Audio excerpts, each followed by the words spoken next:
मुसळधार पावसात पालघरमध्ये मनसेच्या नेतृत्वाखाली कंपनी कामगारांचं आंदोलन। मसांग एंटरप्राइजेस कंपनीच्या मुजोर मालकीणी विरोधात आंदोलन। अटक न झाल्यानंतर कामगार आक्रमक।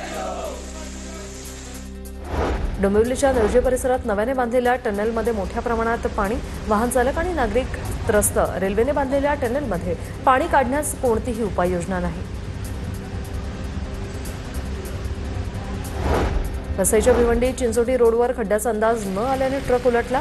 कामन परिसरातील जाधववाडी बस स्थानकाजवळची घटना। रस्त्याची कामं अपूर्ण असल्यानं वाहन चालकांची कसरत। रायगडच्या पोलादपूर बाजारपेठेला पुराच्या पाण्याचा फटका। पुराचं पाणी शिरल्याने जनजीवन विस्कळीत। दुकानांमध्ये पाणी शिरल्यानं व्यापाऱ्यांची तारांबळ। पुण्यातील नवले पुलाखालील रस्त्याची चाळण। रहदारीच्या रस्त्यांवरील तुटलेल्या चेंबरचा प्रवाशांना धोका।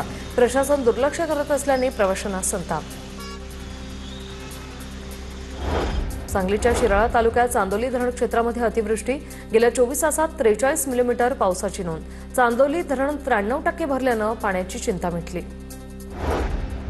नांदेडच्या विष्णुपुरी धरणाचे 11 दरवाजे उघडले। धरणातून 1,15,000 क्युसेक विसर्ग सुरू।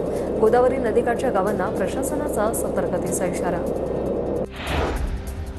वाशिम जिल्ह्यात मागील 3 दिवसांपासून ढगफुटी सदृश पाऊस। पुरामुळे नद्यांनी रौद्ररूप धारण केल्याने हजारो हेक्टर शेतीला फटका। बीडच्या गेवराईत 2 वर्षीय मुलीसह आईचा गळफास लावलेल्या अवस्थेत घरातच मृतदेह आढळला। मालेगाव मजरा गावातील धक्कादायक घटना।